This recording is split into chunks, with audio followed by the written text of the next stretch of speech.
All right, so actually, one of the most important openings for the entire Russian championship was the Caro Kann advanced variation. With knight f3. This opening scored very well for white when playing against Bocharov. White won something like 3-0 against him with this variation. But Riazantsev, the new Russian national champion, scored 1.5 out of 2 as black in this opening. So it was very important both for getting a win as white and as being able to defend this as black, an opening which currently is considered to be very challenging for black. The games played in this Advance Caro at the Russian National Championships were extremely complicated and interesting, and we'll probably look at a second one of them today as well, depending on how much time we have. So we'll see if we get there. All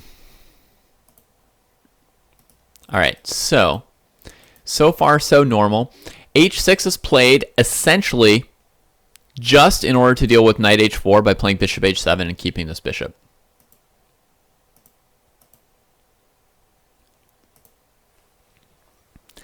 And knight b3 is played to stop black from playing c5.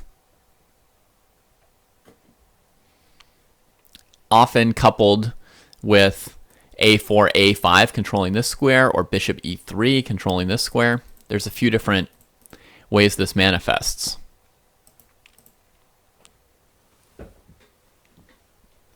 All right. So in this position, Riazantsev decides instead of fighting with c5, he will fight on the king side, gaining space with g5. I don't really know a bunch of theory around this move.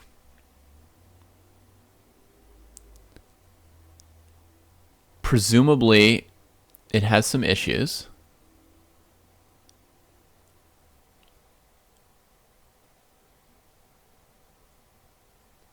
Let's see if we can figure it out.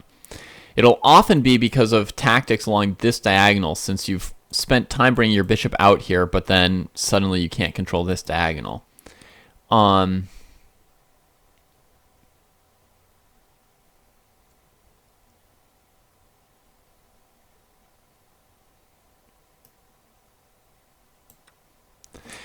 Possibly just taking it can be strong. One idea is simply to play knight to d4, threatening to get the bishop here anyway, as well as knight b5 here.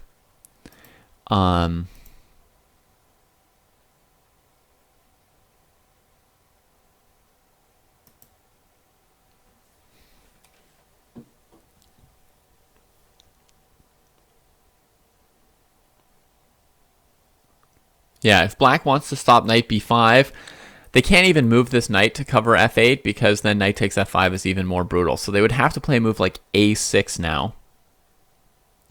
And then you would get something like knight c5, queen c5, knight f5, knight f5.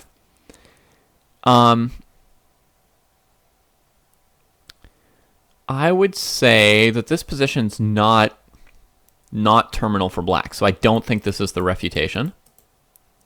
Yeah, somebody asked if black could take on e5. They could, but it certainly carries some serious risks. I think actually coming here is strong for white instead of trading, because it has the idea of bishop f4, as well as knight b5 and bishop b5 and knight f5 at some point, right? So if you have to play like a6 to stop knight b5, and then perhaps white's ready to play bishop f4, or maybe just bishop a5. There's a few weaknesses here for black. Bishop f4, this might keep black in the game. I don't know how good or bad this would be, though. Because it seems hard to ever like develop these pieces without a tactic on d5 or e6. You would need to play it out a lot, but this looks This definitely looks risky for black to me, right? Like any knight move by black, there's bishop takes d5. So I don't know how you handle this thing. I would guess that knight e5 is way too risky there. But yeah, I don't know exactly what's wrong with c5.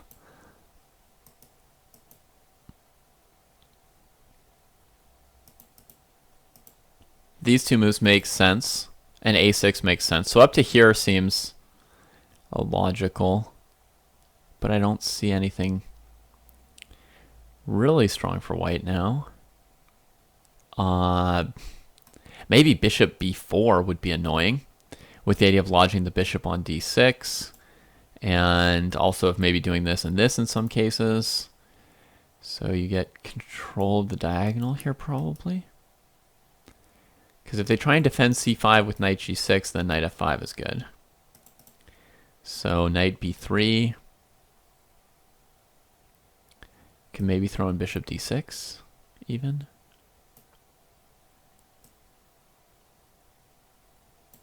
And get some position like this for white. And now this also gives you stuff to do, right? Potentially. Or bishop. This looks pretty scary. So maybe this bishop b4 is the move. That would explain why white plays bishop d2 in this game instead of bishop e3, which is the other move that I've seen. Right? I've also seen fights over c5 that start with bishop e3, b6, a4, and then the point is white's playing a5.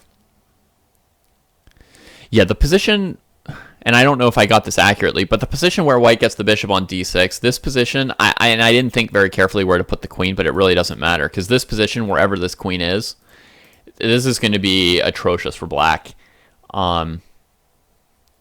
They just can't control, knight b5, bishop b5, c4, etc., while trying to untangle these pieces. So interesting that Riazantsev doesn't go for c5, and in fact sort of like seems to at the moment give up the whole fight for c5. And instead, he goes for space with g5. There's basically three different ways that you can play the structure as black. There's c5, there's f6, and there's g5. This structure meaning the d4, e5 versus e6, d5. This comes out of the French, and it comes out of the Caro Kann. And those are kind of like the three approaches. C5 is by far the most common. Then the second most common is f6, fighting at the head of the pawn, but still, fighting against white's center. And the least most common is g5, just gaining space somewhere else where you can. Because you do need a certain amount of space for the number of minor pieces that you have. And if neither c5 nor f6 is appealing to you, then occasionally you'll see people just play g5 for space on the king side, sometimes with g4, h5. All right, so this makes sense. If black's going to make weaknesses on this side of the board, white is planning to play c4 and potentially open another area of the board and put pressure. And white wants to be able to threaten to open the king side to punish black for not tucking his king on the king side. And, well, that's not easy to do, but you got to start somewhere, and c4 would be the place to start. So a5, this is threatening to send this knight to a1. So a4. And now he develops. And the thing is, you don't yet know, but he might castle to either side, or he might just sit in the center. And this is something that I used to really love doing, was sort of like leaving open the possibility of going to either side so that my opponent doesn't know where they should be trying to make progress. It can be quite confusing. But now suddenly he plays c5.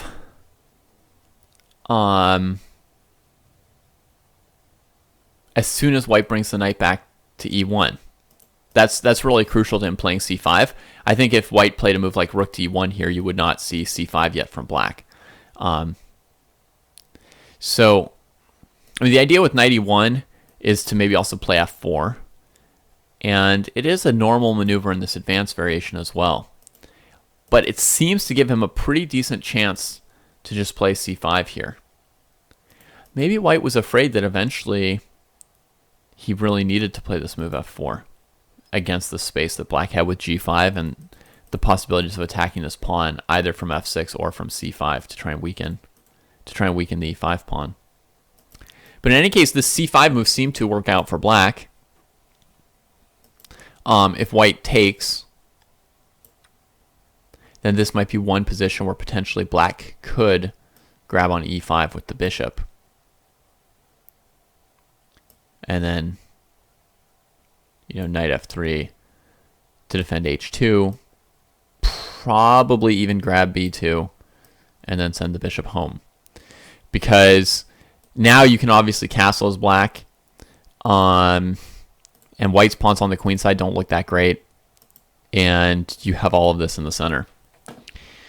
So with the knight on e1, he catches a moment to play c5. White defends the chain with c3, and now Riazantsev plays a very interesting idea. He plays c4, chasing the knight into the corner, and now his plan is to castle queenside, having achieved c5, c4, and sort of blocked up that side of the board. He also has the plan of like attacking this a pawn, potentially. So white, if he doesn't castle queenside, white needs to defend a4 against knight b6, queen c6. Because these moves have been included, black could castle kingside and eventually win on the queen side. So white needs to start fighting on the queen side. He does with b3. And castling kingside looks totally logical here. I don't know what the calculus is between those two options. I suppose if he castles on the king side, white probably just plays f4 immediately.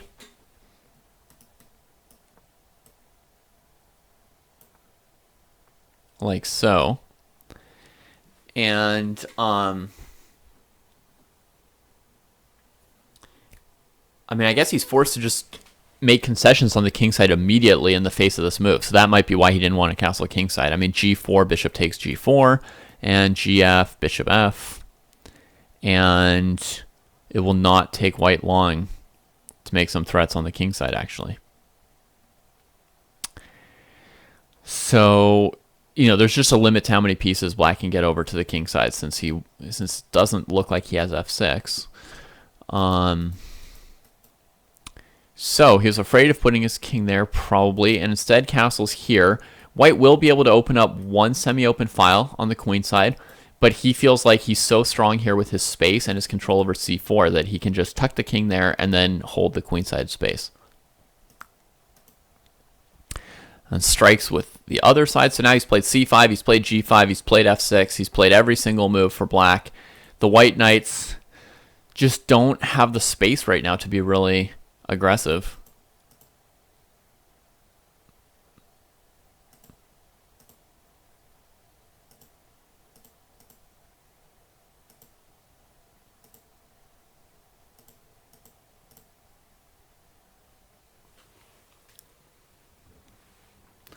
Yeah, he's just consistently willing to let white do something which white doesn't do, which is he's consistently letting white trade on c4 and put a pawn there.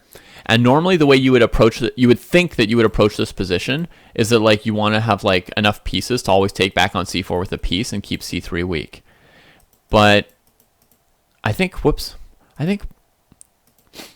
cost of white's light squared bishop, right? The possibility of playing bishop d3 and the fact that this knight is kind of cornered in by this pawn makes him feel like dynamically he can allow this pawn structure change that you wouldn't normally allow as black.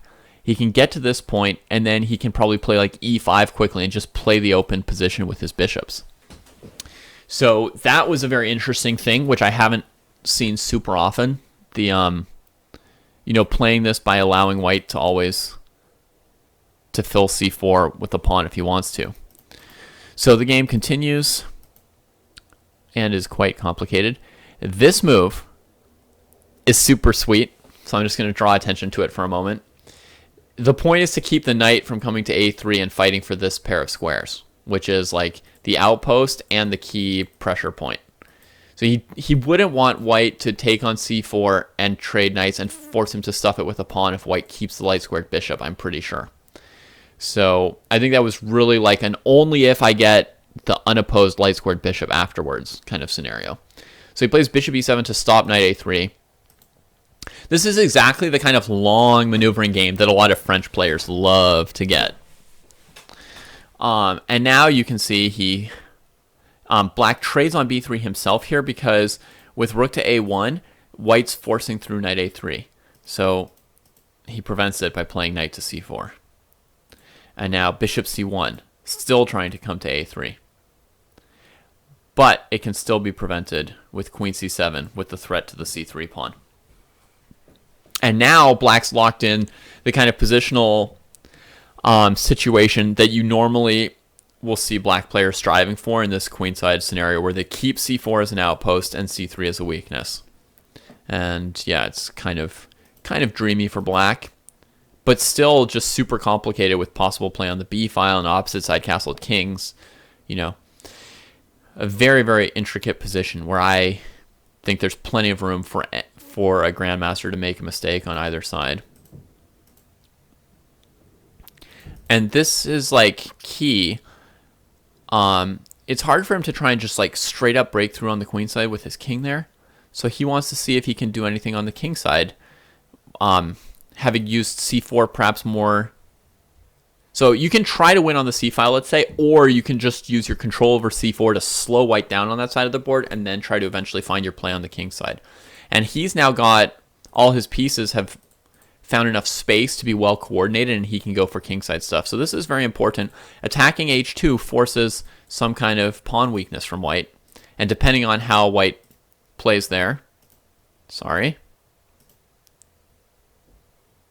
depending on which one White plays there will determine what Black's aggressive plan is. Well, then h5 and g4 is going to be the plan now. And White will have to answer with h4 once g4 gets played, right? That's progress for White, for sure, right? The knight a1 has found its way into the game, traded off the knight on c4, and now you can also see that the White pieces are fairly free. It looks like the Black pieces are a little bit more active at the moment. White has the target on b7. I would say it's still not clear who has the advantage and by how much and why, but this g4 move actually works out very nicely here. White's going to play h3 to stop it, and now Black plays g3 himself to cut off this pawn and to try and open the g file by trading here. I believe that the reason that White doesn't play f3 is that Black can play here, something of this sort. So the bishop's undefended and trapped. You could play like bishop f1, or you could take on f4. It leads to basically the same kind of scenario. The point is, I'm going to trade White's dark squared bishop and then move the Black queen to h4. And then the fact that you've avoided trading the g3 pawn to keep my rooks out of the game, this pawn is just going to be Black's second attacker instead of a rook. And I don't think variations like this are going to change the nature of it in any way, right? That's the same problem. So he gets the pawn to g3, and White can't push past it to keep these files closed because of bishop f4 followed by the queen coming to h4. So rook b2, improving the rook and aiming here. Yeah, the c3 pawn might be hanging in some of these positions. I didn't even look at that when it first happened here. Queen c3 as an option. I mean, he's going to get a5.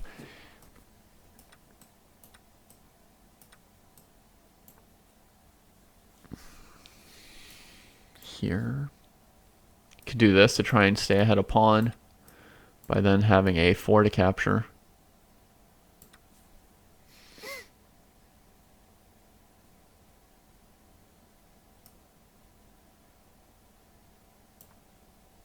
But it's hard. Yeah, you just have to calculate a bunch of moves to find out what's going to happen. Bishop d3 attacking e6 and h7. On rook here, there's bishop d8 here and here, which is an equalish endgame. You could also play rook h6, but then bishop d2 might be good. It depends. Let me think. Bishop d2, bishop f4.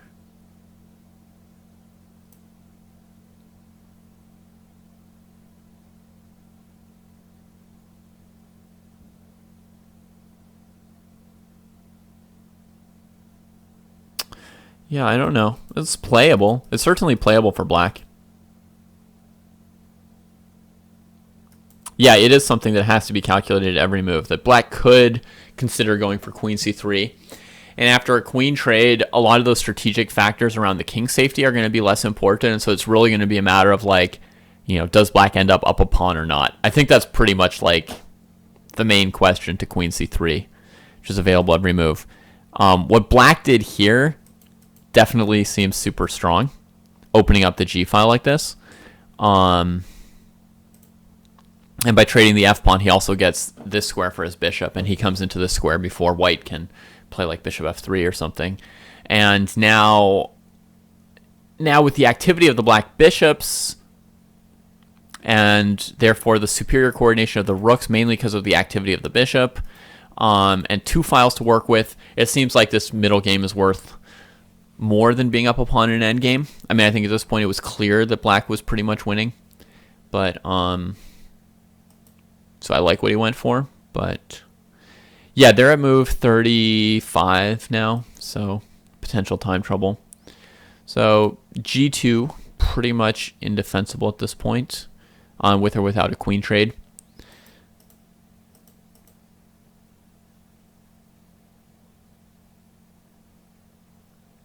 And there goes g2. Just triples on it. White took on e6. I mean, their other option is to trade queens, right? And then just lose g2 afterwards.